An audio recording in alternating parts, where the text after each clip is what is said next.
Hi, everybody. This is Jim Haggerty with ADE. Today is Wednesday, April 22nd. I want to give you an update on the transition to the new software application for the risk reduction program. I know that we have inundated you with information over the last 6 weeks or so, and this is just another one of our efforts to keep you in the loop.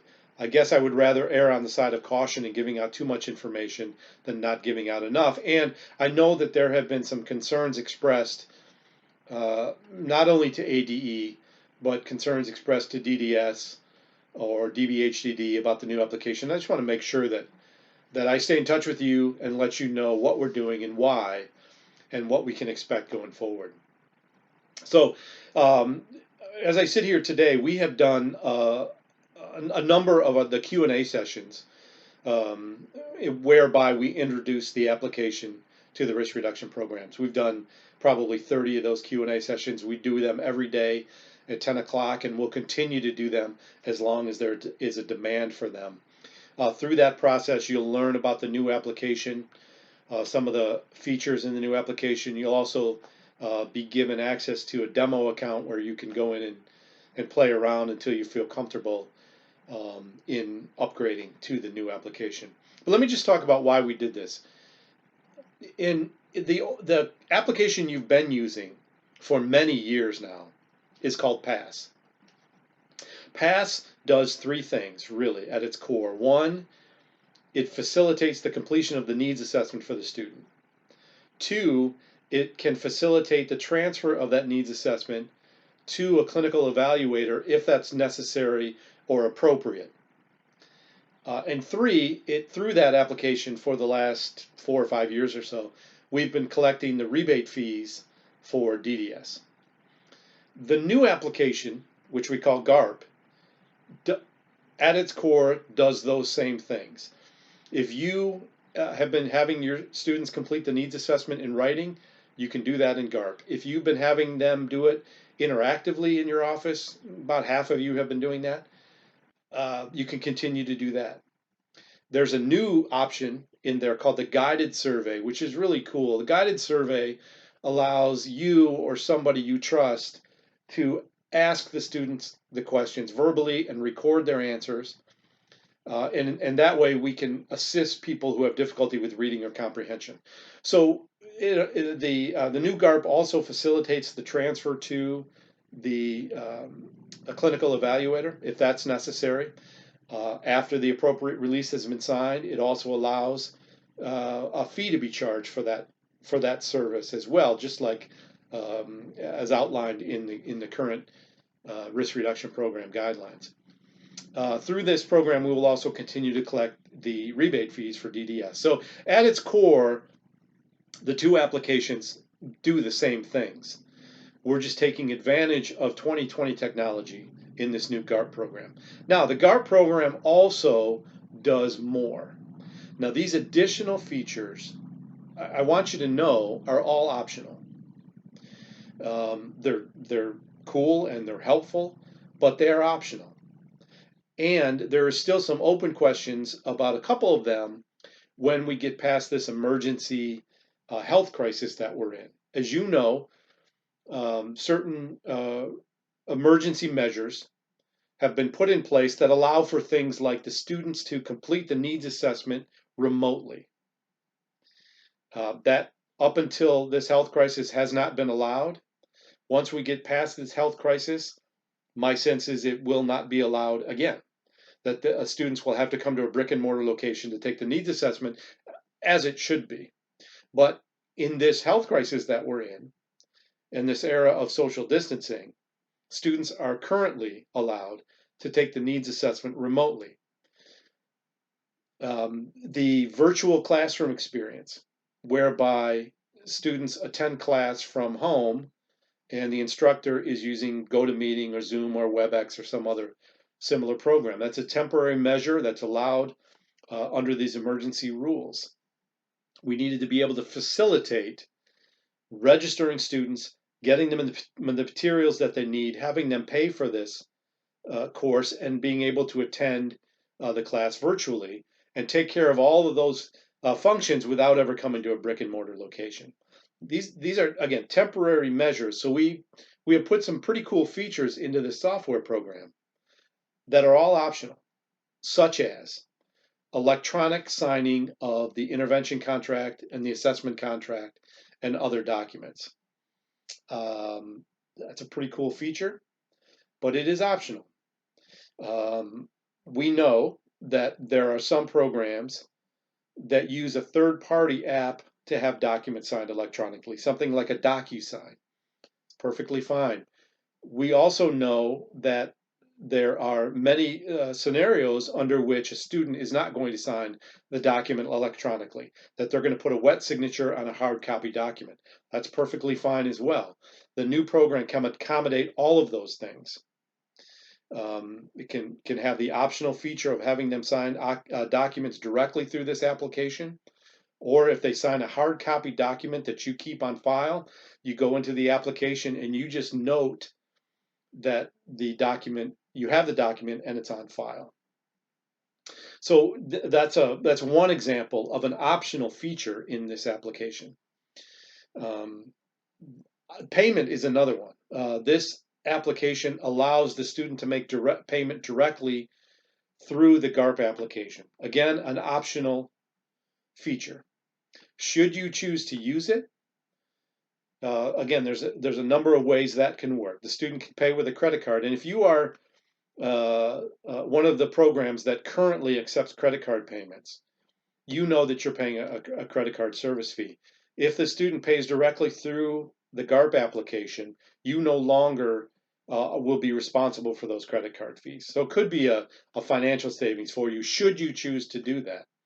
We're using PayPal to facilitate that. All we would need from you is the email address that's associated with that PayPal account. And once a payment is made by the student, the money is transferred to you virtually in real time. But again, it's an optional feature.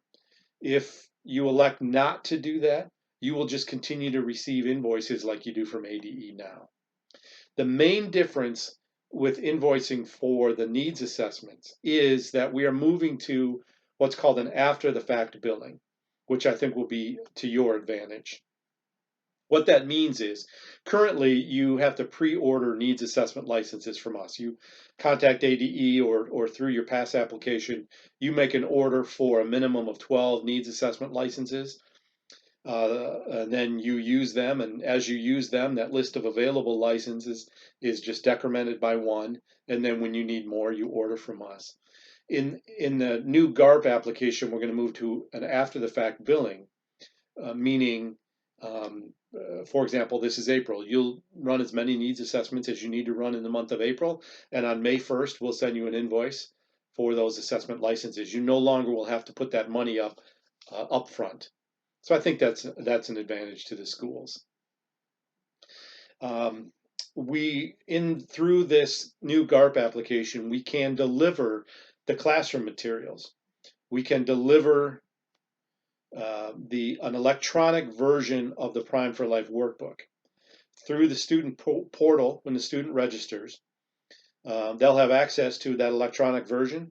So in the virtual classroom experience, they'll be able to follow along. They'll be able to see all of the workbook pages, the videos that are included in the curriculum, the activities that are included in the curriculum. So it's able to facilitate the virtual classroom experience. So there's some very cool things in this new GARRP application, but at its core, it is the delivery system for the needs assessment and some of those other tasks that I mentioned. Now, once this health crisis passes and the emergency measures are lifted, there will have to be some discussion about whether or not things like electronic signatures on documents will continue to be allowed. That conversation is going to be ongoing. I suspect over the next weeks and months, there will be some determination as to whether or not that the guidelines will need to be revised to allow for that. But in a way, it's immaterial because the GARRP application can facilitate multiple ways of getting those documents signed. So we'll handle that as we go forward. That's one of these things that's still an open discussion. I know that there will be some discussion surrounding the electronic Prime for Life workbook as we go forward. But again, these things will work themselves out. These things are optional for the most part for you. I think you'll find that they're to your benefit, but you certainly are under no obligation to use them. This will be the new software application going forward. You know, we set the goal of April 1st to have people begin using this application, which they have. We've got a really quite a large number of schools that have transitioned to this application already. We set May 1st as our goal to have everybody moved over. That's a pretty ambitious goal, and I recognize that from the beginning that that's an ambitious goal. But and it's just that, it's a goal. We'll see if we hit that goal. I can tell you without reservation that we're not going to pull the rug out from underneath anybody.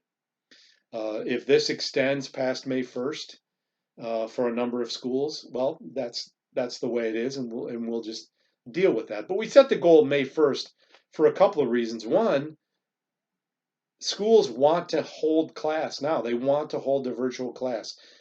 That's been a consistent theme in the questions that we're getting. How can I set up? How can I hold a virtual class? I want to keep moving forward.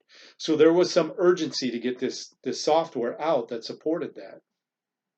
And second of all, it's selfishly, it's difficult to maintain two separate systems. We're gonna, and it's gonna be that way for a while. We're gonna have schools that are gonna continue to use the old pass application, and schools that are using the new application until we complete that transition process. That's the way it's gonna be for a while. As I mentioned, you know, we've done this before. We know how to handle this. It's a little bit confusing.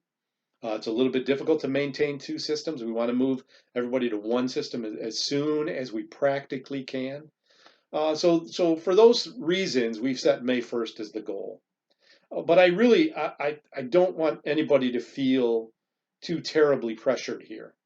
As I've said, we're lighting a fire underneath you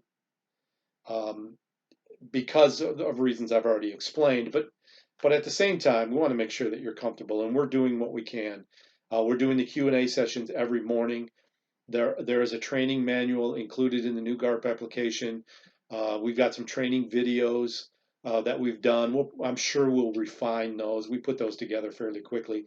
I'm sure we'll refine those going forward. We're always available for individual support outside of the Q&A sessions. But really, I think once you get in to the application and you see how it works and what it can do, I think you'll see that it's pretty user-friendly. There is a learning curve, but we'll get past that. And we'll just continue to support this as best we can. I'm always available if you have concerns. You know how this goes. There are 260 schools roughly. So it takes a while for us to get with everybody, get everybody moved over and comfortable.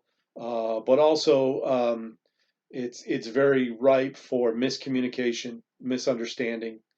And so if you have any concerns or comments or questions, please feel free to reach out to me, and I'll do my best to give you an answer. It may not be an answer you like, but I'm going to do my best to give you an answer. Under normal circumstances, I think this would have been a pretty smooth transition. It still has been pretty smooth, actually. I'm gratified. We have gotten many positive comments. That's